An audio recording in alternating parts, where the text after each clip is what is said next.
Please sit down, Miss Taymor. Please. Um, Dr. Evans said that you had some questions. You were a bit unsure of certain aspects of your job. Mm-hmm. Mm-hmm. Mm-hmm. Miss Taymor, I don't understand what the problem is. Now, I get it. Out there among civilized society, people can identify as whatever they wish as long as they are not a threat to themselves or others. But here, at this insane asylum, things work a little differently. It doesn't matter what people identify as. What they identify as is part of their mental illness. So we need to bring reality to them. Oh, yes, yes, I said insane asylum.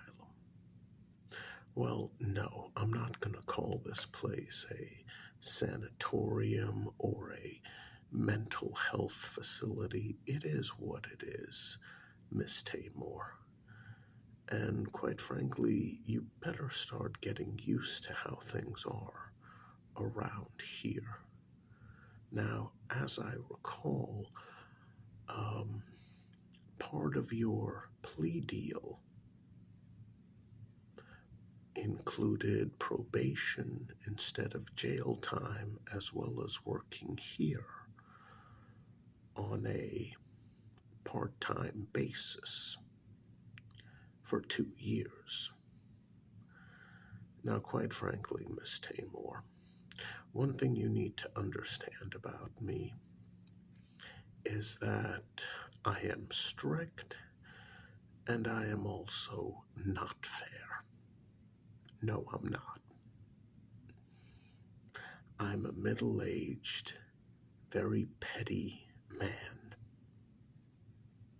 And what I happen to do with your paperwork depends on your attitude and how hard you work. It's that simple. Okay? I don't have time for silly little personal meetings like this one.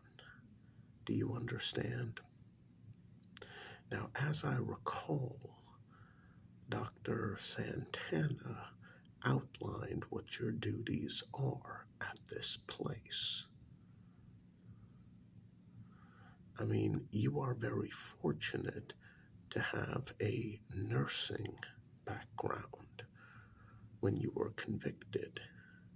And quite frankly, considering your crime, if you were a man, you'd be rotting in a jail cell right now. So consider yourself very lucky to be part of a privileged class based solely on having nothing in between your legs. So, as for the confusion, what is it about your daily duties that you don't like or that you object to? Mm-hmm. Mm-hmm. No. Go on, I'm listening. Mm-hmm. Mm-hmm. Mm-hmm.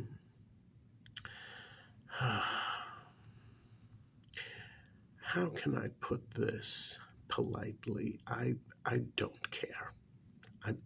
I really don't care. Now, Miss Taymor, you were assigned our nonviolent inmates. Well, no, I'm not going to call them guests. Well, they are inmates because they are not free to leave. What else should I call them? I mean, I would call them prisoners, but that implies that they've been locked up for other reasons besides their mental illness. So I call them inmates, which is kind of sort of the same thing. But basically, yeah, prisoner means someone who's been locked away for crimes they've committed, which quite frankly should have happened to you. Inmate is someone who is incarcerated, possibly due to mental illness. And at this insane asylum, yeah, that's the exact reason: mental illness. So, you've been assigned to work at our nonviolent ward. Now, sometimes the nonviolent prisoners get violent and they get transferred over to the north side. Well, no, that's not a facility. Miss Tamor, try to keep up. The north side is simply the northern side of this giant, insane asylum. Yes. Yes, absolutely. So, once again, I don't understand what the problem is. Mm-hmm. Mm-hmm. Mm-hmm. Miss Tamor, you are a nurse. You are not a psychiatrist. Heck, you're not even a qualified psychologist. And yes, we do look down on those individuals. They're not real doctors. Here's the thing, Miss Tamor. Your interaction with the inmates should be very basic. If one of them says good morning to you, you return the good morning. You state why you are there, and you do your job. You change the bed sheets with the orderlies looking on. Yes, Miss Tamor, all of our orderlies are men. Big, strong, beefy men. Some of them are gay, but all of them have one thing in common. They're all men. They're big, strong, beefy, and they can handle any of the prisoners here. We specifically hire big, strong, beefy men. Yes, usually black men. No, Miss Tamor, I'm not gay. I just hire the best candidate for the particular jobs involved. Why don't I hire women? Because most of the people, most of the women who apply for jobs here look like you do. Skinny, scrawny, and yes, some of them are meth addicts. Miss Tamor, please, I'm not an idiot. Maybe the judge was, but I'm not an idiot, okay? Seriously, any one of our mental patients, well, most of our mental patients, due to their insanity, could break you in half, literally break you in half and put you in a wheelchair for the rest of your life. Would you like that? No, I didn't think so. That's why we have orderlies who are physically capable of jumping in and helping you in case anything touches off, or in case the brown stuff hits the fan, or in case one of our inmates reaches behind, digs in their backside, and throws the brown stuff at you. Well, that's why there's a uniform allowance. Mm-hmm. Oh, you already had to use it. Well, what do you want me to say? Should I call up the judge and explain that you don't want to do this job? Would you like to spend the next 2 years in prison, Miss Tamor? Yeah, I didn't think so. Look, it's simple. I'm a petty, middle-aged man. I don't have a wife. I don't have a girlfriend. I don't have kids, and maybe that's a good thing. Have you seen how disgusting this world is? But yeah, I've been treated like garbage all my life, and I've had to put up with it and take it. Well, not anymore. I run hell. I run this insane asylum. My word is law. I mean, think about it, Miss Tamor. We are so horribly understaffed that we have to fill our ranks with prisoners, or technically people who would have gone to jail for a very long time, but they had a chance to come here for their community service. Long-term community service in order to avoid having felon status. Well, Miss Tamor, how do you think it works? People who are serving less than a year end up in jail. People serving a year and a day end up in prison. Those are felons. If a person gets sentenced to a year and a day, oh, they have felon status. And guess what, Miss Tamor?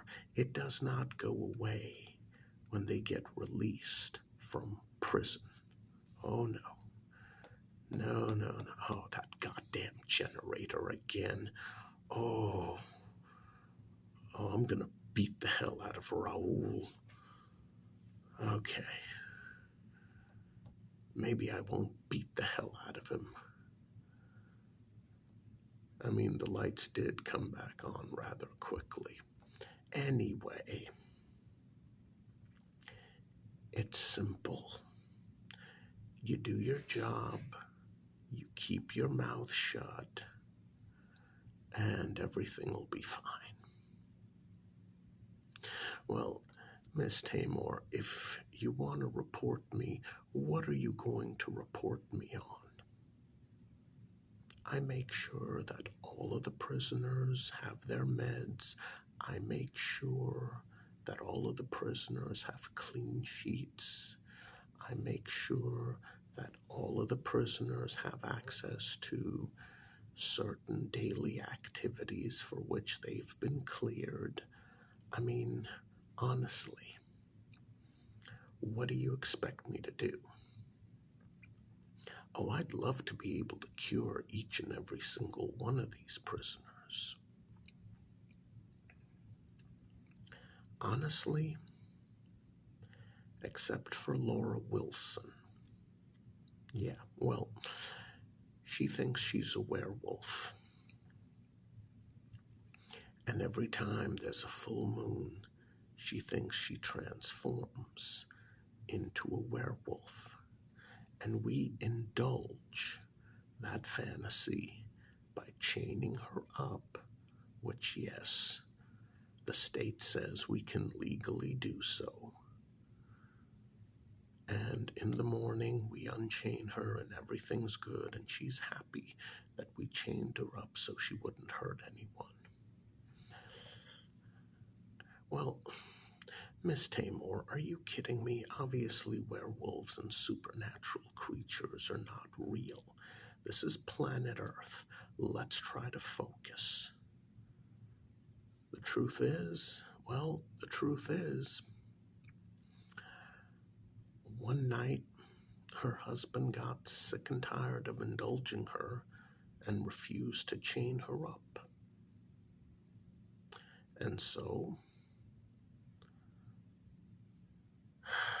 when the sun set and he was asleep on the couch because he was exhausted, she attacked him, bit him, ripped him to shreds with her bare hands, seemingly passed out, and then in the morning, yep, she blamed the werewolf. There was no werewolf. It was all her. Imagine if the former Mrs. Wilson ever got cured and realized what she had done to her husband. She wouldn't be able to live with the guilt. No, not at all. The truth of the matter is we don't have enough money, enough resources to actually help these people.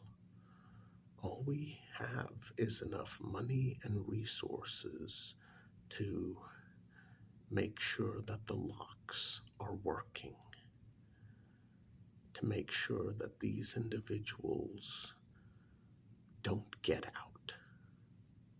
That's all we're doing. We're not curing anyone. We're just keeping an eye on them. We're making things a little easier for them on a daily basis. This particular insane asylum, doesn't matter if we're dealing with violent inmates or non-violent ones. 99.8% of them are never going to get out. Never. I've been here. Hell, I've been here 27 years. You know how many individuals we had who were legally declared sane and got out? 3. And one of those reoffended the very same day, so that's 2. In 27 years, I've seen 2 individuals who were technically cured. 2. What do you think we do here? We keep them locked up so they don't hurt each other, they don't hurt themselves, and they don't hurt normal people out in the world, or I guess nowadays, people who are mentally insane but functional on a daily basis. And there's enough of them out there that they get to not be in here. That's basically what we do. Now, if you can't understand that, what do you want me to say? You need to get with the program. I mean, let me give you an example of how I deal with these individuals. See this thing? Yeah, this thing right here, it's a marker. It is a black magic marker. That's it. But the key word with this thing is magic. Because when I walk around with this permanent marker in my hand and I inspect the cells, I hold it up and I threaten some of the inmates here. This is my magic wand. Do not force me to use this. Get back against the wall. We're doing inspections today. And for some bizarre reason, all of them think this is a magic wand. And they do as they're told. I mean, I run this place and I have to walk around holding a black magic marker in order to keep the inmates in line, in order to keep the lunatics in line. Now, I want you to think about that. And then let me know if you still want to work here. All right?